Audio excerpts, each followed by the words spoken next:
Hello అందరికీ welcome to my YouTube channel. నేను మీ Ritu, husband of Maithili. ముందు పార్ట్ వీడియో చూసిన తర్వాత ఈ పార్ట్ వీడియో చూడగలరు. అండ్ వీడియో చూసే ముందు నా ఛానల్ని సబ్స్క్రైబ్ చేసుకోవడం మాత్రం మర్చిపోవద్దు. ముందు పార్ట్ వీడియో చూసిన వాళ్ళు మీకు ఈ స్టోరీ ఎలా అనిపించిందో తప్పకుండా కామెంట్ చేయండి. ఇంకా లేట్ చేయకుండా వీడియోలోకి వెళ్ళిపోదామా? అసలు ఈ గదిలో ఏమీ లేదు సార్.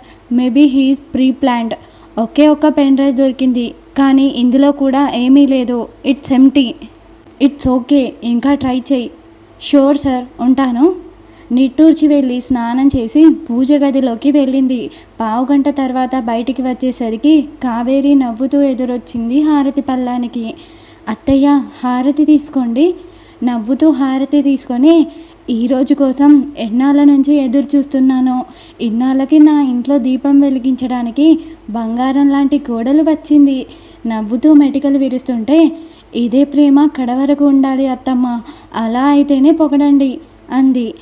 అమ్మో, ఏమో అనుకున్నాను, కానీ నా కోడలు గడిసిపిల్లే అన్నమాట. మరి కావేరీ కోడలుంటే ఆ మాత్రం ఉండొద్దా అత్తమ్మ అంటూ పళ్ళెం పక్కన పెట్టి కాళ్ళ మీద పడింది. నీ ఫోటో, ఇప్పుడు నీ మాటలు చూసి ఏ కాలం పిల్లవి అనుకున్నా, కానీ ఆచారాలు సాంప్రదాయాలు కూడా తెలుసా? ఏ కాలం పిల్లనైనా పుట్టింది తెలుగు తల్లి నేల మీదే కదా అత్తమ్మ. ఆ మట్టి వాసనలోనే అన్నీ ఇమిడి ఉంటాయి. నేను ఊహించిన దానికంటే మహా తెలివైన దానిలా ఉన్నావే నువ్వు.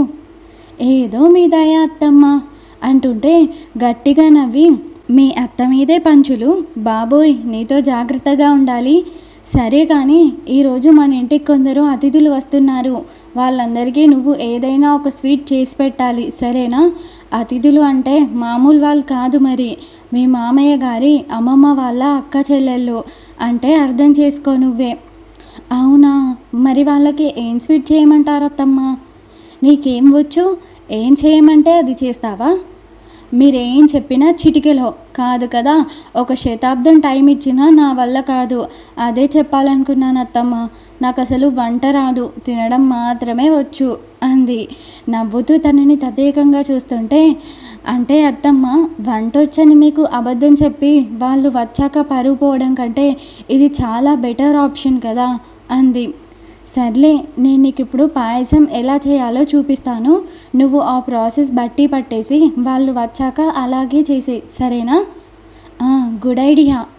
ముందైతే వెళ్ళి మీ ఆయన్ని లేపి రెడీ అవ్వమని చెప్పు. ఆయన ఇప్పుడప్పుడే ఎక్కడ లేస్తారత్తమ్మ, ఇంకాసేపు పడుకోనివ్వండి. ఈలోపు మీరు నాకు స్వీట్ నేర్పించండి అంది ఇంట్లో లేని వాడి గురించి ఏం చెప్పాలో తెలియక అబద్ధం ఆడిస్తూ. ఒక్కరోజుకే భర్త మీద ఎంత ప్రేమో అని మురిసిపోతూ వెనక్కి తిరిగిన కావేరికి గుమ్మం నుంచి అప్పుడే లోపలికి వస్తున్న ఇక్ష్వాక్ కనిపించాడు. అదేంటమ్మా, వాడు బయట నుంచి వస్తున్నాడు అని ఆశ్చర్యం వ్యక్తపరిచిన అత్తని చూసి ఆమె చూపు సారించిన వైపు తల తిప్పింది మైథిలి. ఓరి వీడి శారదం పెట్ట, వీడు సరిగ్గా ఇప్పుడే తగలడాలా అని మనసులో తిట్టుకుంటూ పైకి మాత్రం నవ్వుతూ, నేను పూజ చేసుకోవడానికి వచ్చాను కదా అత్తమ్మ, ఏ గ్యాప్లో ఆయన లేచి జాగింగ్కి వెళ్ళుంటారు అంది కవర్ చేసుకుంటూ. వాడికి జాగింగ్ చేసే అలవాటు లేదు కదమ్మా అంటుంటే, అది పెళ్ళికి ముందు అత్తమ్మ, ఇప్పుడు అన్నీ మారిపోతాయి. అలవాట్లు పొరపాట్లు కామన్ అయిపోతాయి అత్తమ్మ అంది. అమ్మ, ఆకలేస్తుంది, ఏం చేసావు అన్నాడు వచ్చి కూర్చుంటూ. ఇంకా ఏం లేదు, నా కోడలి మాటలు వింటూ కడుపు నింపుకుంటున్నాను.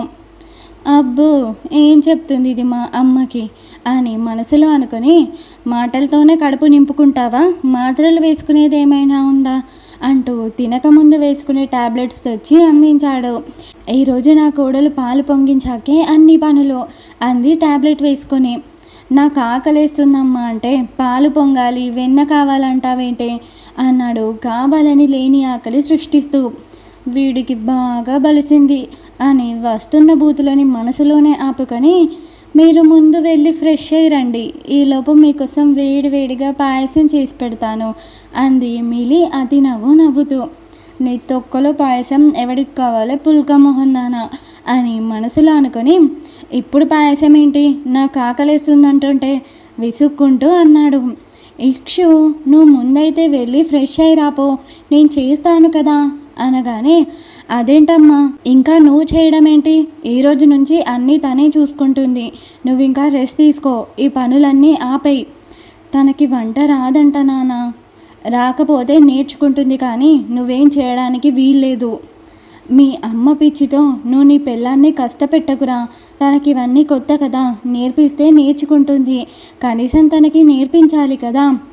తనకి నేను నేర్పిస్తాను కదమ్మా, నువ్వు కూర్చో. రే, కనీసం గ్యాస్ వెలిగించడం అయినా వచ్చా నీకు? నువ్వు తనకి నేర్పిస్తావా?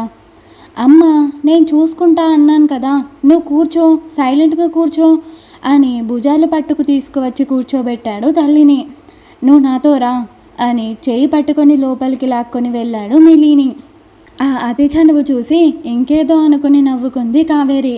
లోపలికి తీసుకువెళ్ళిన ఇక్షు చేయి వదిలించుకునే ప్రయత్నంలో మిలి ఉండగా తనకంటే ముందే మిలి చేతిని విసిరి కొట్టాడు ఇక్షు.